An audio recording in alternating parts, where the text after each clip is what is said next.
Bienvenidos y bienvenidas a este canal institucional de la Fundación Coprous. En este espacio que se llama Al Día con Coprous en video y que también pueden escuchar en los 105.6 de la emisora comunitaria Cima Estéreo. Les habla Liz Maldonado Macías y para mí es una verdadera alegría poder estar nuevamente este sábado en la mañana compartiendo con toda nuestra comunidad en esta segunda entrega que hacemos en una planeación especial que hemos tenido con respecto al mes del patrimonio.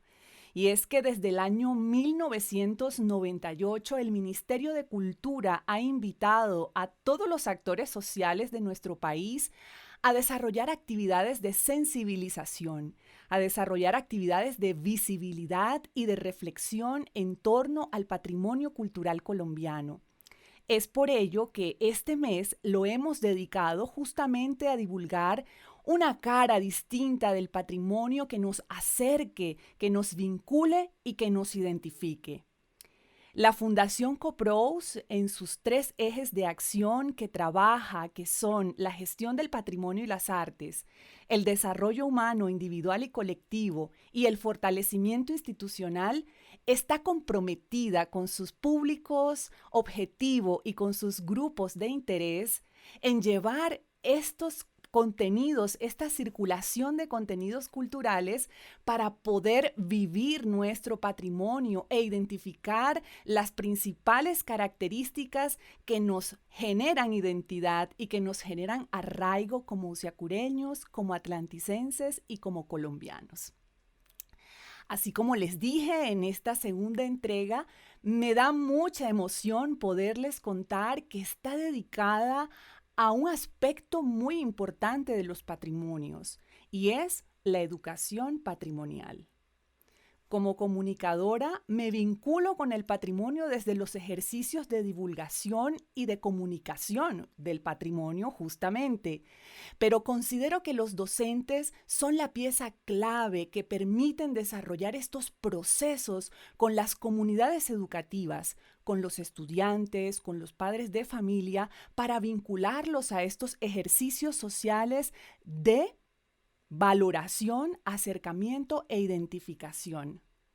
Es por ello que hoy les traigo una invitada maravillosa, una persona muy cercana a nuestro municipio que ha desarrollado muchas actividades en pro de ese fortalecimiento educativo del patrimonio y ese acercamiento con los docentes, los padres de familia y los estudiantes usiacureños. Ella es Ana Teresa Maldonado Carrillo, a quien le damos la bienvenida y además le pido por favor salude a toda la audiencia que nos escucha en esta mañana de sábado en el municipio de Usiacurí. Anita, como cariñosamente le decimos, bienvenida por estar con nosotros aquí en este espacio de circulación de contenidos culturales.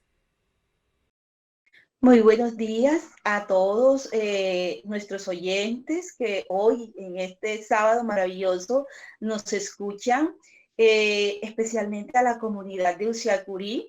Ha sido un privilegio para mí trabajar en esta comunidad, estar inmiscuida en sus procesos culturales, en los cuales hemos desarrollado desde el inmueble patrimonial. Julio Flores, la Casa del Poeta. Eh, ha sido una experiencia maravillosa durante muchos años venir trabajando con niños, jóvenes, adultos mayores, desde los diferentes programas que la Fundación ha creado para, digamos, la socialización o sensibilización de este patrimonio mueble de la nación, porque hay que reconocer que es un patrimonio mueble de la nación, no es solamente de los usiacureños, en los cuales pues nos sentimos muy orgullosos de estar ahí trabajando desde ese pequeño inmueble, pero que nos hace grande como colombiano, que nos representa a nivel nacional e internacional.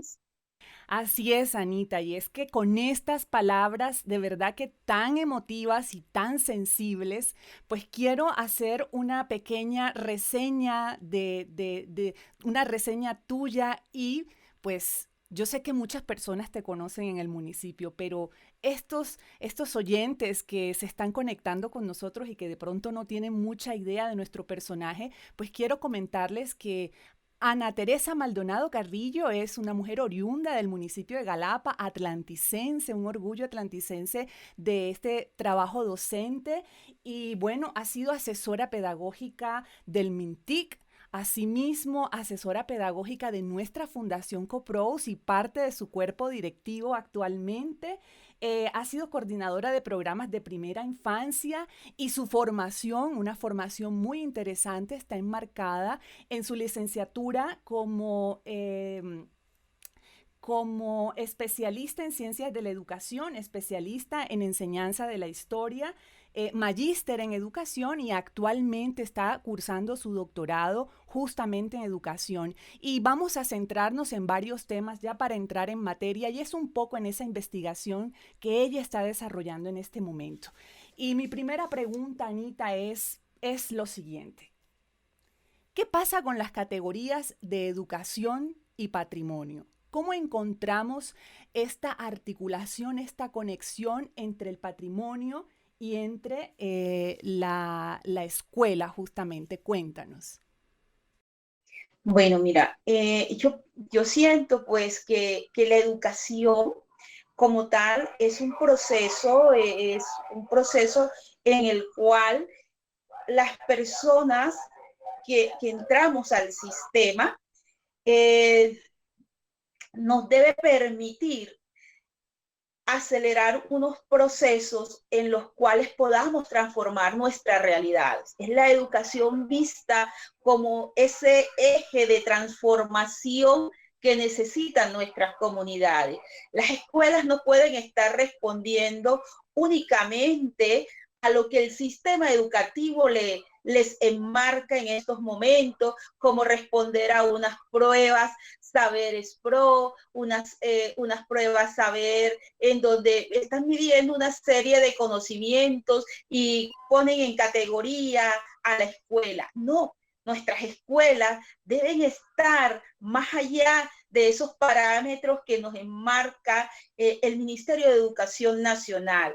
Deben ser unas escuelas abiertas, unas escuelas en donde se piense desde las comunidades, una escuela donde se sienta a conversar esos saberes ancestrales que tenemos en nuestros municipios con estos saberes científicos que se dan en la escuela. Es decir, como dice Vygotsky, aprovechar las zonas próximas del conocimiento, en donde aprovechemos todo ese cúmulo de conocimientos que traen nuestros estudiantes, todas esas experiencias que traen ellos. Es decir, nuestras escuelas no deben estar únicamente enmarcadas dentro de lo que dice el Ministerio de Educación Nacional. Deben salir más allá, aprovechar todos los recursos que nos brinden nuestros municipios, aprovechar la parte natural, la parte cultural, y de ahí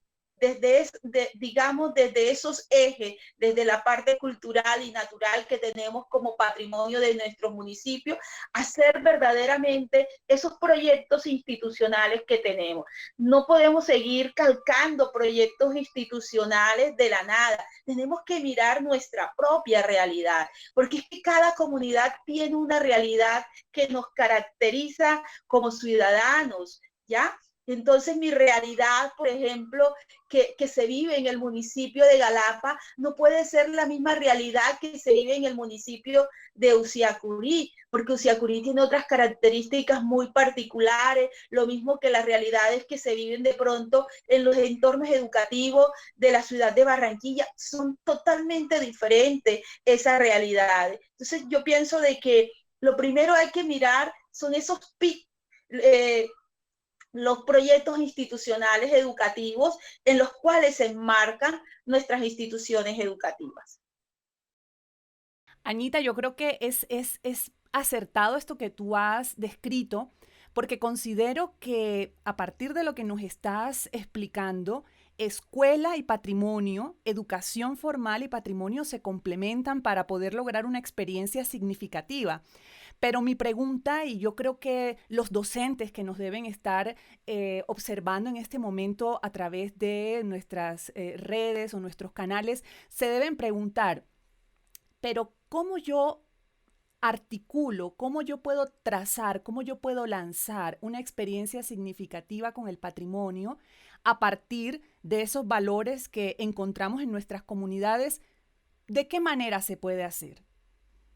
Bueno, Liz, yo pienso de que uno como docente, lo primero que tiene que mirar son las necesidades que tienen nuestros estudiantes, la necesidad que tiene nuestra comunidad.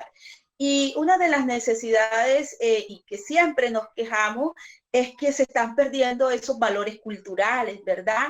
Que estamos influenciados por otros valores, estamos de pronto en estos momentos en una era globalizada, permeada por todo esto de las tecnologías y cómo preservar todo lo que tenemos como cultura, cómo preservar todo eso que nos identifica como ciudadanos de una comunidad, pero también como ciudadanos planetarios, como se dice en estos momentos. Entonces, lo uno con lo otro, digamos, no repela, sino que hay que complementar esa unión de ser un ciudadano planetario, pero también un ciudadano local. Entonces, ¿cómo desde lo local yo llego a ser planetario?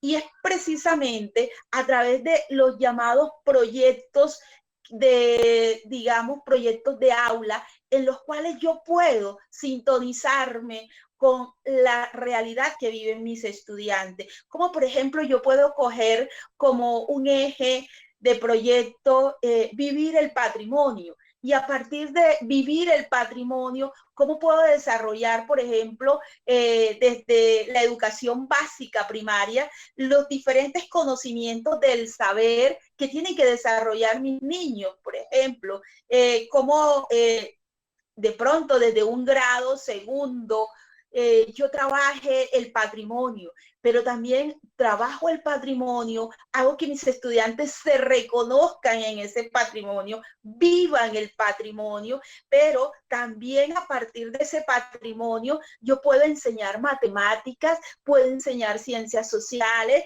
puedo enseñar lenguaje y puedo enseñar natural y todas las áreas del saber a través de esta clase de proyectos. Lo que nos hace falta es hacer volar la creatividad, la imaginación de nuestros estudiantes. Anita, yo pienso que con este ejercicio que, digamos, nos aproxima a comprender cómo poder desde la docencia, desde, digamos, esta labor tan hermosa, tan valiosa que es la del docente, cómo desarrollar estos proyectos, cómo desarrollar estos procesos es verdaderamente vital para poder dar esa nueva experiencia a los estudiantes, para que no sea solo el aula de clase, sino más allá del aula, más allá de las paredes del aula de clase.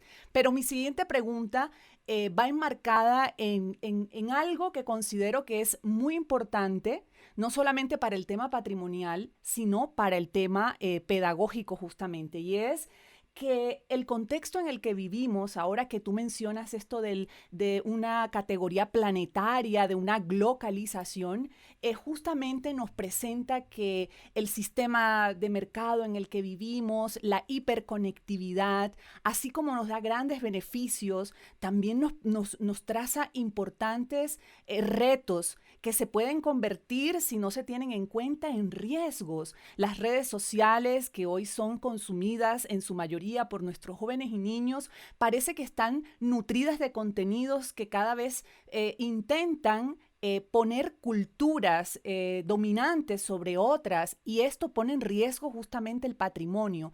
¿Tú qué opinas de este fenómeno de la hiperconectividad con respecto a justamente la conservación de nuestras raíces y nuestras tradiciones y cómo se puede convertir en una oportunidad para enseñar a nuestros estudiantes y acercarlos más a nuestras tradiciones? Es precisamente, Liz, que hoy el patrimonio no puede ser visto como se venía teniendo esa concepción del patrimonio. Los patrimonios muebles, inmuebles y naturales no pueden ser contemplados como un simple artilugio decorativo de un pasado que no quiere ser olvidado.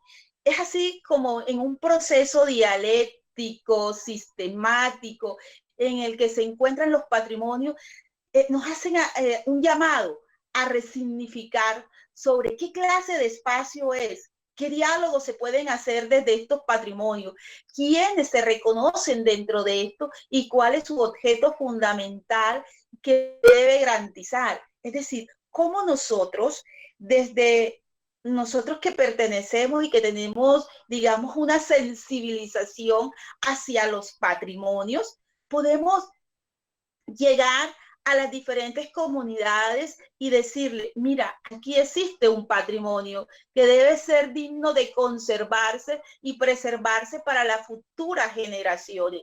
Pero lastimosamente, cuando yo no me reconozco, cuando no conozco quién soy, de dónde vengo y para dónde voy, va a ser muy difícil estos procesos de reconocernos dentro de una localidad para no ser consumidos por ese nuevo sistema planetario que tenemos, que las redes nos atrapan. Y entonces, ¿cómo hacer? Yo siento de que hay que aprovechar, yo miro las tecnologías como una herramienta que nos puede facilitar llegar a muchos más públicos, porque si nosotros, las personas que estamos dentro de este mundo cultural, sabemos que el consumo cultural es muy ilimitado, ¿cierto?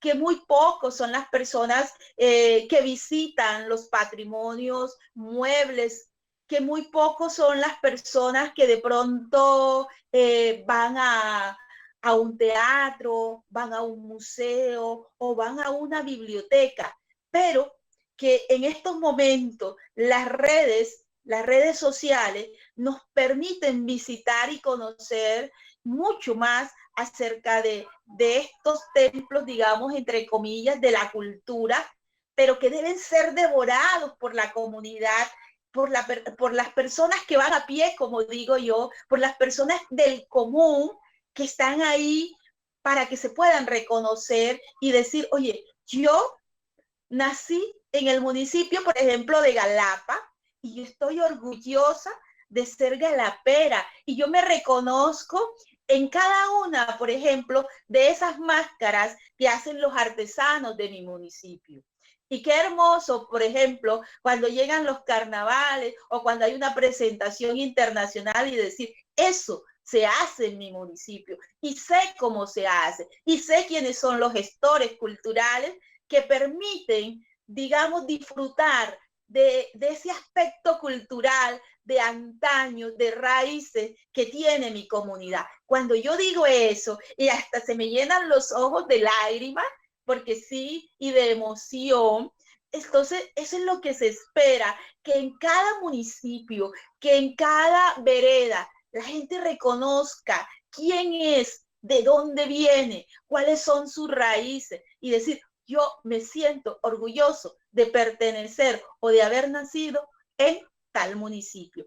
O me siento orgulloso de ser, por ejemplo, atlanticense. Nuestro departamento es muy rico en cultura, desde, digamos, desde el norte que comenzamos con Barranquilla hasta Asuán. Hay mucha cultura diversa en nuestro municipio, en nuestro departamento, perdón, y que, bueno, qué bonito sería que a través de todas estas redes, a través de los diversos programas que se vienen desarrollando en diversas instituciones, podamos acercarnos a esos patrimonios. Y es ahí la labor del docente, Liz, en donde a nosotros nos toca como docente buscar y decirle al estudiante, no solamente debes aprender a leer y a escribir, no solamente vas a aprender a hacer las operaciones matemáticas, sino que te tienes que reconocer como un ciudadano local y ve, vamos a conocer a través de este video nuestro municipio, nuestro departamento, nuestro país,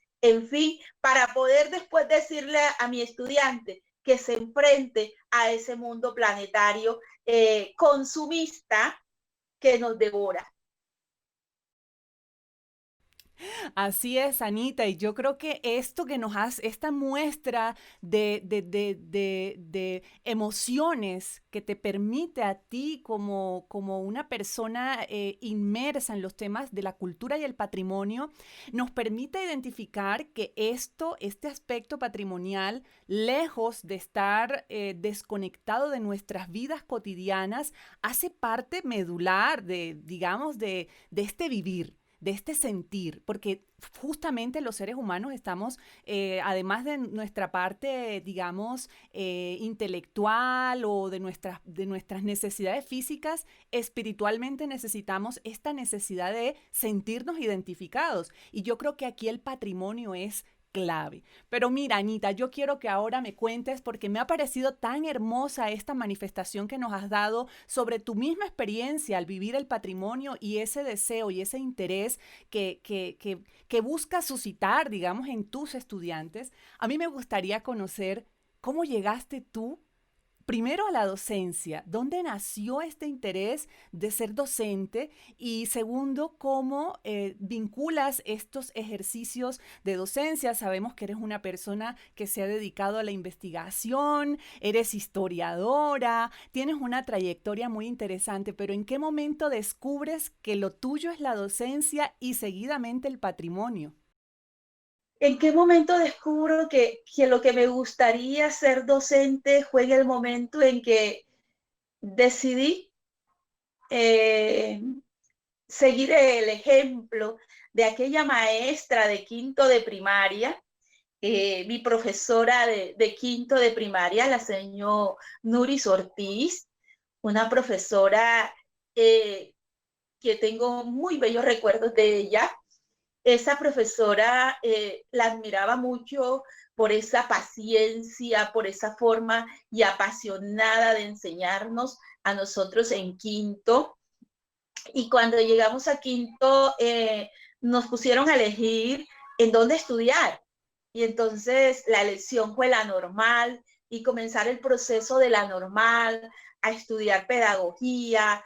Luego, cuando terminamos en la normal, seguimos, pues quise seguir mi carrera docente y ahí pues eh, voy a la licenciatura de Ciencias Sociales, a estudiar la licenciatura de Ciencias Sociales, pero hay una cosa que me marcó y yo pienso de que fue algo que a los años yo dije, yo estuve aquí. Y fue cuando estudié en la normal y me acuerdo de mi profesora de español, la profesora Raquel Gil. Ella nos enseñaba en sexto grado y nos llevó a Usiacurí a conocer la casa del poeta. Una, una casa que estaba ya en ruinas, que ya se encontraba en ruinas en un proceso de deterioro. Y llegamos a Usiacurí. Me encantó Usiacurí, conocer por primera vez a Usiacurí en ese momento, allá en sexto grado.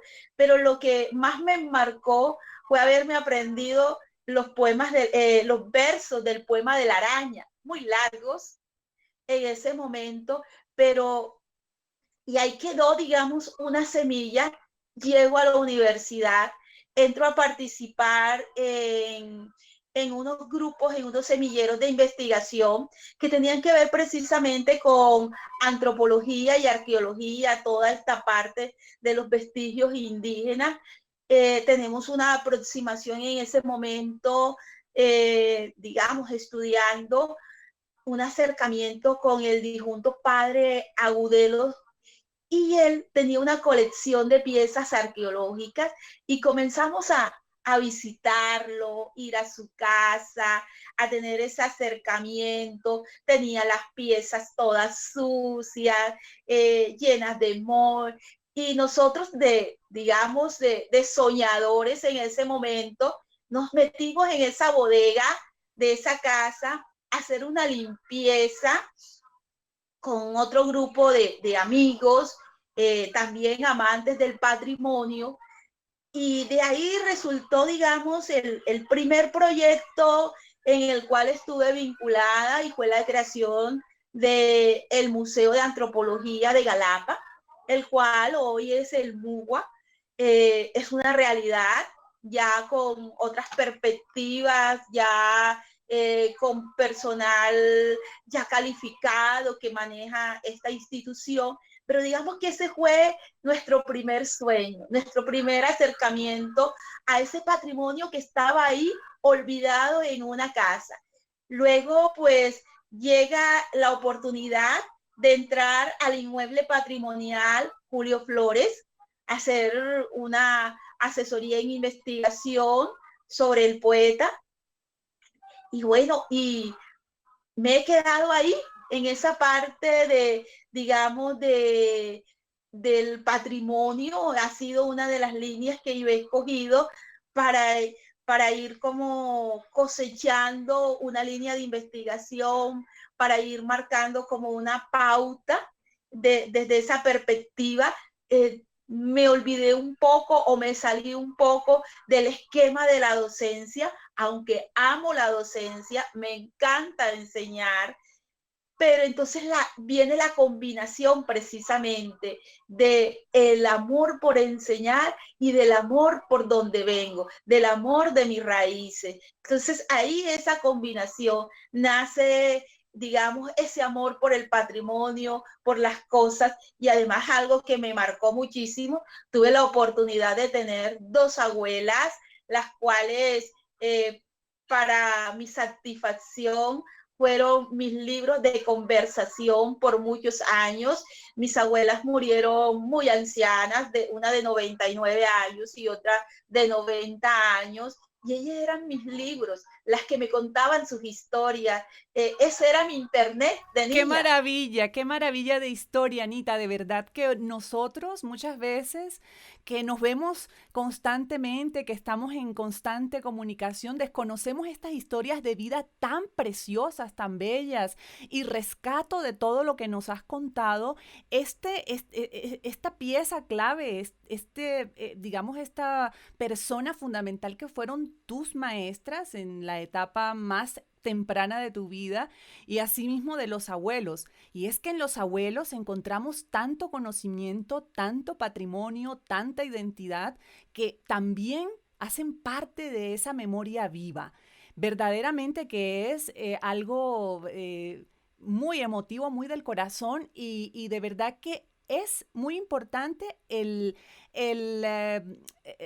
digamos, la función que cumple un buen docente, un buen maestro en el corazón de los niños.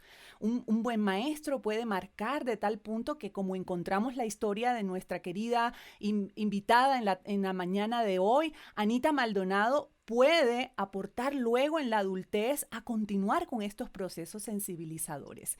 Pero bueno, si usted se está conectando en este momento, yo le quiero contar que es bienvenido a acompañarnos en este espacio que estamos aprovechando con Anita Maldonado Carrillo. Ella es docente, especialista en todos los temas que tiene que ver con docencia nos está acompañando en la mañana de hoy con un tema muy interesante: educación patrimonial. ¿Qué pasa con la educación? ¿Qué pasa con el patrimonio? ¿Cómo se generan estas articulaciones en el aula?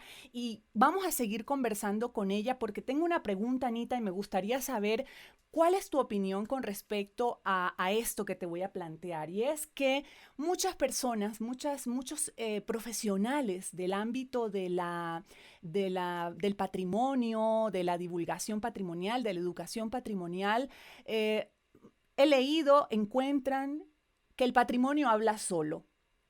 Por otro lado, hay personas, especialistas y docentes que dicen no, al patrimonio hay que mediarlo para poder comprenderlo. ¿Cuál es la postura con la que más te identificas y por qué? Cuando tú hablas de estas dos posturas, que los patrimonios hablan por sí solos, cada uno de nosotros cuando visitamos un lugar, tenemos la oportunidad de interpretar el lugar, el sitio donde vamos, explorarlo, ¿verdad?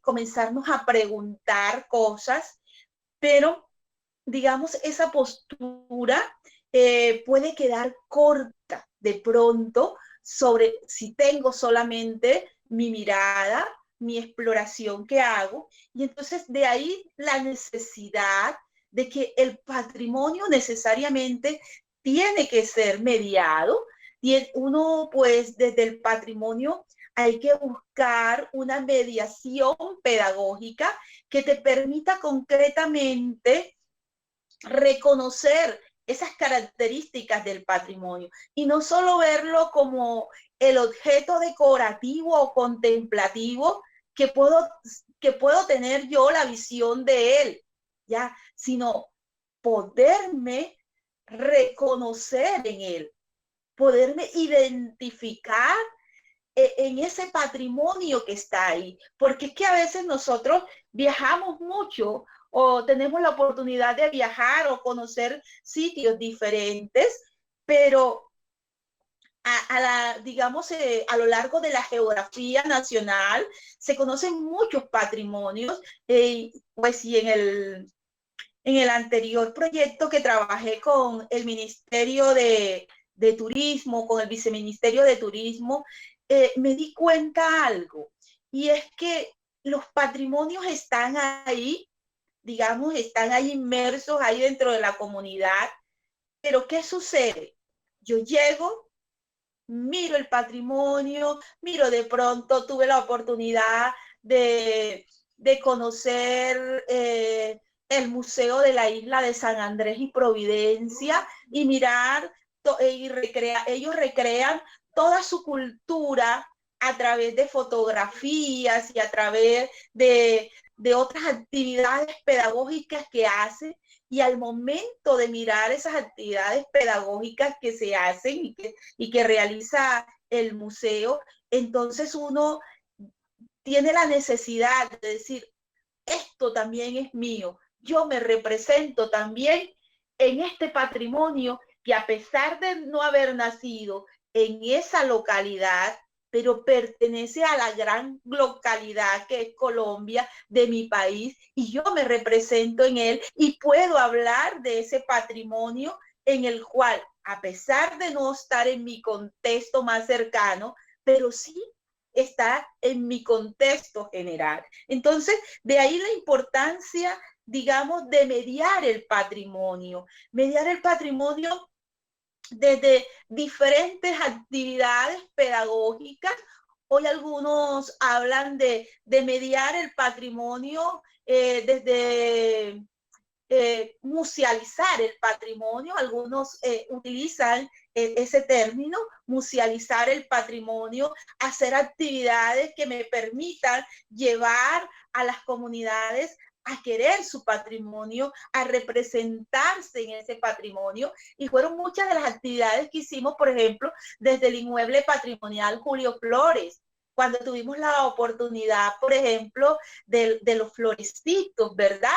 Fue una oportunidad, yo creo que jamás esos niños que hicieron parte de ese grupo de niños selectos de esa comunidad de entonces, que hoy ya deben ser unos jóvenes, nunca se les va a olvidar que interpretaron un personaje de la literatura nacional y que además interpretaron a una mujer, sobre todo a las niñas, interpretaron a una mujer de sus entrañas, de sus raíces, y aprendieron ciertos valores de ella, porque no solamente fue la interpretación de esa mujer, sino de los valores que tenía arraigado en ese momento y que caracterizan a Petrona Moreno, una buciacureña que tuvo la oportunidad de quedar pues de quedar muy joven, viuda, pero a que a pesar de eso pudo sacar adelante a sus hijos en unas circunstancias históricas y sociales que se vivían en ese momento. Entonces, puede ser esa mujer un ejemplo para toda la comunidad usiacureña y vernos ahí representados de pronto en ese inmueble patrimonial con esas características y esos valores de doña Petrona Moreno de Flores.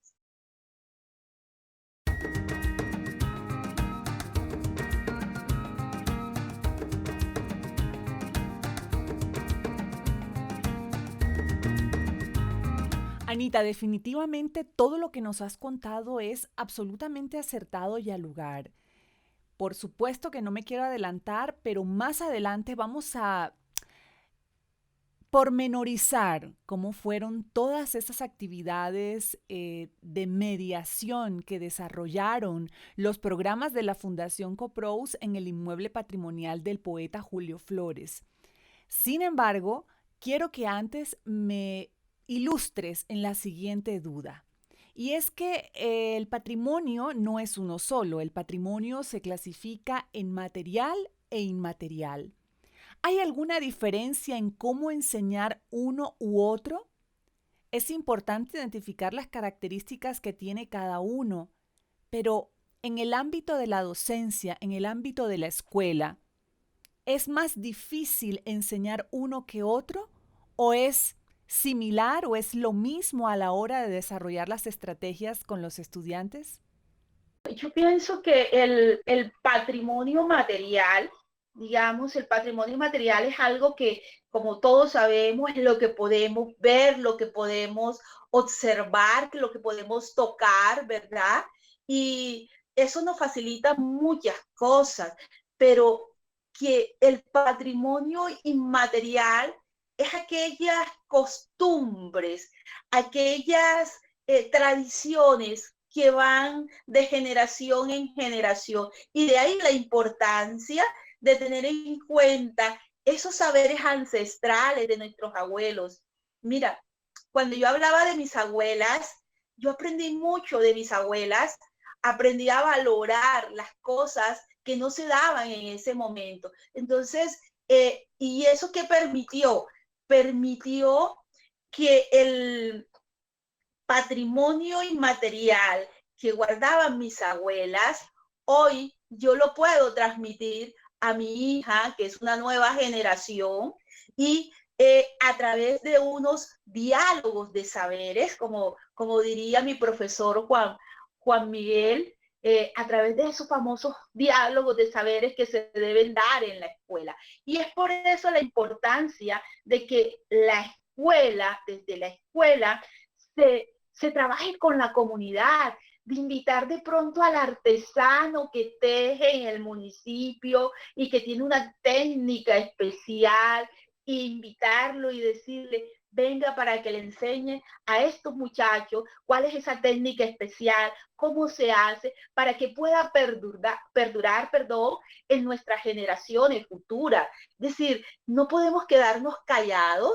Nuestra cultura costeña se dice que se caracteriza por la oralidad, pero esa oralidad hay que explotarla, hay que seguirla explotando mucho más. Y ahora, lo que tú preguntabas, si es más fácil o es más difícil enseñar a valorar el patrimonio material e inmaterial, eso depende, digamos, de muchas circunstancias y, por ejemplo, nosotros podemos decir que en nuestra, digamos, en nuestro territorio más cercano como atlanticense, vemos como muchos monumentos, como muchos patrimonios han llegado a la desidia, han llegado a acabarse por completo.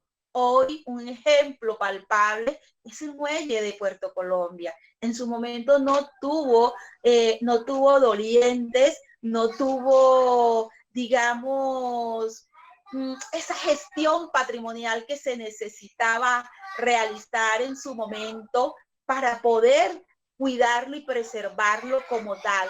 Hoy vamos a tener eh, digamos, una réplica, que no es lo mismo de tener el patrimonio como tal. Fue el caso, por ejemplo, del inmueble patrimonial Julio Flores, que llegó a estar en la desidia, pero que hubo una gestión adecuada del patrimonio en ese momento y una sensibilización precisamente, si no estoy mal, por tu abuelita, que le inyectó esa sensibilización a la señora Margarita, y de ahí comenzó ella a mirar el patrimonio con otros ojos. Entonces, de ahí la importancia de hablar y conversar con nuestras personas mayores. Son muy sabias. Anita, estoy totalmente de acuerdo contigo. En ese sentido, la familia es el pilar fundamental para tener esas experiencias significativas de primera mano que nos conectan con nuestras raíces. Es algo definitivamente importante, algo que se debe garantizar en la niñez a todos los niños. Pero bueno, continuando con esta amena conversación que tenemos y ya acabándose el tiempo un poco para concluir este intercambio de conocimientos, este intercambio de historias que hemos tenido en la mañana de hoy, eh, me gustaría que dedicáramos esta última parte a hablar justo de la experiencia que tuviste en el municipio de Usiacurí, gracias a la Fundación Coprous y al desarrollo de programas que se hicieron. Me acuerdo perfectamente con nuestro compañero Mario Maradei, quien también le imprimió tanta actividad creativa y artística, pero fuiste tú la que le diste un tono pedagógico a ciertas actividades que estoy segura están en la memoria de muchos de los niños y de los jóvenes que nos acompañaron en ese momento. Entonces, coméntanos, por favor, de manera detallada cómo fue esta experiencia y al mismo tiempo quiero enviarles un saludo muy especial al barrio transversal Julio Flores, al barrio Carrizal y al barrio Villarepa. Estas poblaciones que se encuentran en el entorno del inmueble patrimonial y que definitivamente son vitales para poder generar en las nuevas generaciones la valoración al patrimonio y así el cuidado de estas expresiones patrimoniales a lo largo del tiempo, de generación en generación. Entonces, por favor, cuéntanos los detalles de estas actividades pedagógicas que se desarrollaron en el inmueble. Bueno, esta experiencia pedagógica, de veras, como tú dices, comenzó con una semilla que sembró nuestro amigo Mario Maradei, que sembraste tú también, y que continuamos los que nos quedamos frente al proceso. Y digamos que ha sido fundamental desde la Fundación Coprous, la gestión que se hizo en su momento de la Escuela de Arte. La Escuela de Arte fue un gran impulso para realizar las diferentes actividades pedagógicas que se llevaron a cabo en su momento, y entonces se empezaron a soñar con otras actividades. Ya pasado, digamos, la Escuela de Arte nos permitió soñar con otras actividades que se podían realizar con niños y jóvenes. Y me acuerdo de que una de las estrategias tenemos pues en la casa del poeta Julio Flores, digamos, una de las plumas más excelsas a nivel nacional en poesía, reconocido como tal, y eso nos impulsó a crear un programa en su momento de lectura, de impulsar la lectura. Y empezamos a soñar con que el Préstame tu voz para soñar, que eran actividades dirigidas a las madres comunitarias para que visitaran la casa del poeta en su momento con todos los niños, y se les hacía una orientación y un taller pedagógico. Luego, pues, no solamente nos quedamos con ese grupo focalizado, sino que quisimos trascender mucho más allá y nos fuimos para las escuelas primarias, y continuamos ese trabajo con las escuelas primarias en ese momento. Nos acompañaron las docentes a visitar la casa del poeta y posteriormente un trabajo bien bonito eh, que se trabajó ya con el bachillerato, que fue el programa dentro del marco del programa de lectura, es leer para ser libre. Y entonces ahí se impulsó la lectura, la importancia de la lectura que nos lleva verdaderamente a la verdadera libertad, a la verdadera libertad de soñar, con crecer, ¿verdad? Y también trabajamos con los adultos mayores. Estos adultos mayores también la experiencia fue muy bonita porque ellos nos comentaban y nos prestaban sus voces para poder seguir soñando con los niños. Ellos contaban historias a los niños y fue una experiencia maravillosa.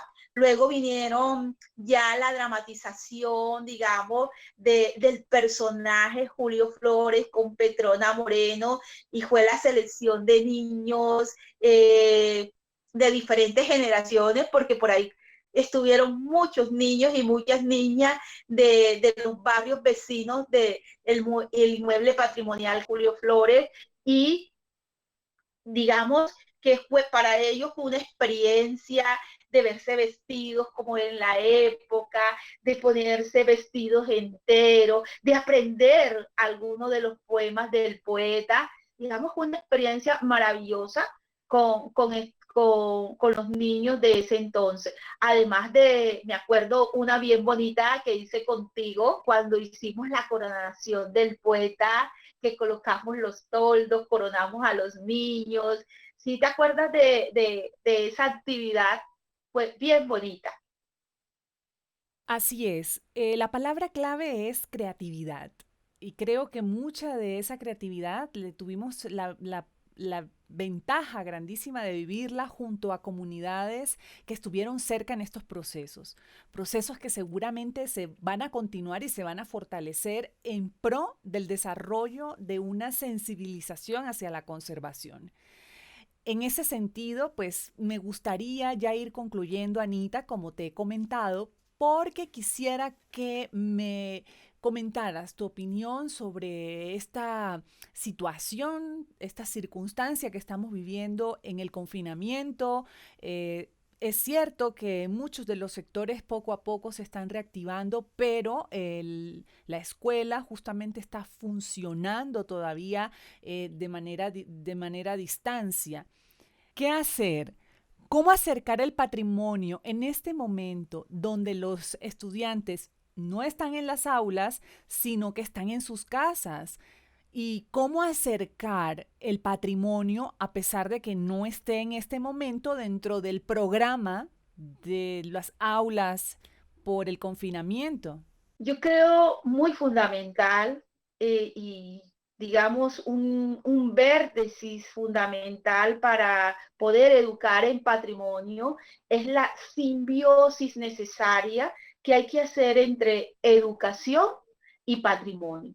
Es hacer esa simbiosis, unirnos como lo hacen en otras escalas a nivel internacional, como por ejemplo desde escalas como desde Europa y otros países en América Latina han tomado el patrimonio como eje central para el desarrollo de sus proyectos educativos. Y es la invitación, esa sería la invitación, tomar de nuestras realidades el patrimonio como un proyecto de aula, como proyectos de aula, para que nuestros chicos y chicas, nuestros niños y niñas se puedan identificar dentro de su cultura, para que ellos sepan de dónde vienen, para dónde van, ¿ya? Eso es muy importante. Y pues, y en estos momentos yo también soy docente de un segundo grado de una institución educativa.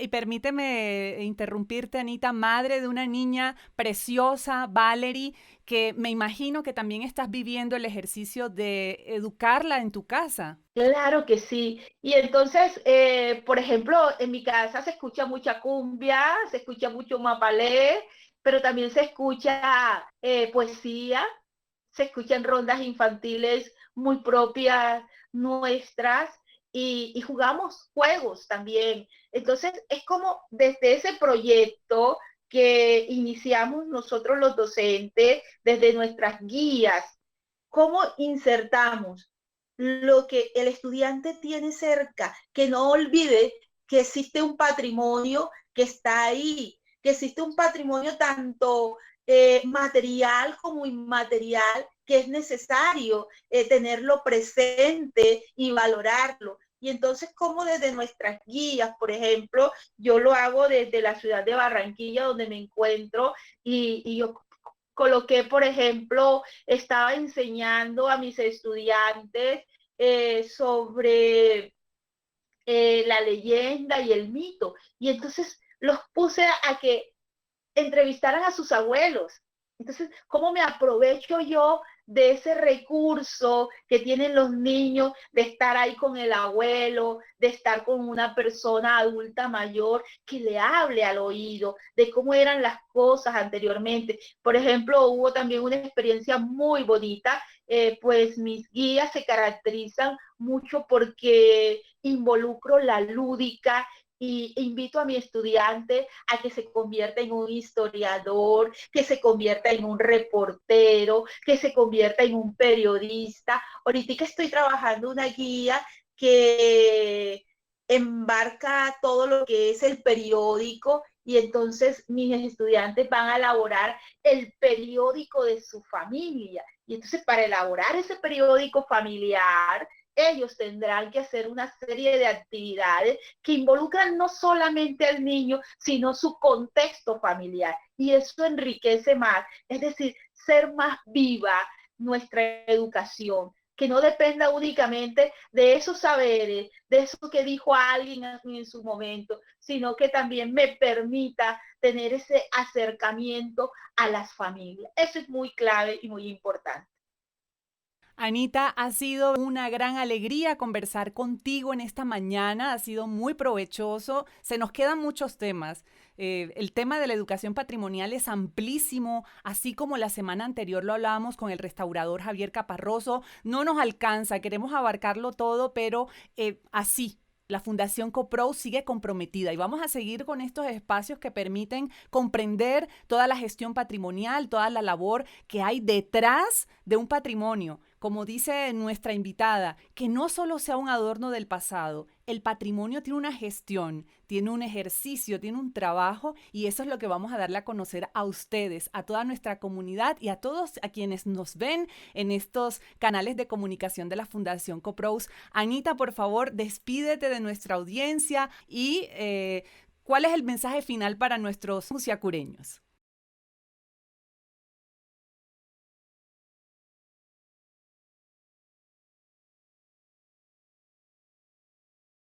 Usiacurí es un privilegio de Dios. Yo, digamos, me encanta Usiacurí por todo, digamos, por todas esas maravillas que tiene, sus paisajes, su relieve, su cultura, y es la invitación a que lo conserven, a conservar esos patrimonios naturales y culturales que tiene el municipio, no dejarnos llevar por la sociedad del consumo. Es decir, el Usiacurí es uno de los pueblos ahora mismo que recibió el, el reconocimiento del Viceministerio de Turismo como pueblo turístico patrimonial, pero eso mismo nos lleva a un gran compromiso, a cuidar y a preservar lo que tenemos, lo que ustedes tienen. Y yo digo lo que tenemos porque también me siento hija adoptiva de Usiacurí, tanto tiempo trabajando allá, y entonces es a cuidar todo eso. y eso lo cuidamos y lo hacemos desde la casa, desde la escuela. Son los entes llamados a educar en patrimonio, la escuela y la casa. Son los entes, porque desde las políticas públicas, pues ya tenemos reglamentado algunas cosas y entonces hay que hacer esa simbiosis política pública, escuela, comunidad, y para poder mantenernos en el tiempo, para poder seguir conservando ese bello municipio verde que es Usiacurí. Estimados oyentes, muchísimas gracias por acompañarnos en este día. Esperamos que haya sido de su agrado esta conversación que aborda temas como el patrimonio, la identidad, el arraigo. Somos la Fundación Coprous y nuestro compromiso está en divulgar, en comunicar y en llegar a todas las personas de la comunidad de Usiacurí y sus alrededores para poder conversar sobre el patrimonio, la conservación, la ciudadanía, la cultura ciudadana, la mujer, en fin, todos estos temas que nos interesan y son de nuestra cotidianidad. Así que muchísimas gracias y nos vemos en 8 días, porque cooperar nos une, cooperar nos mueve.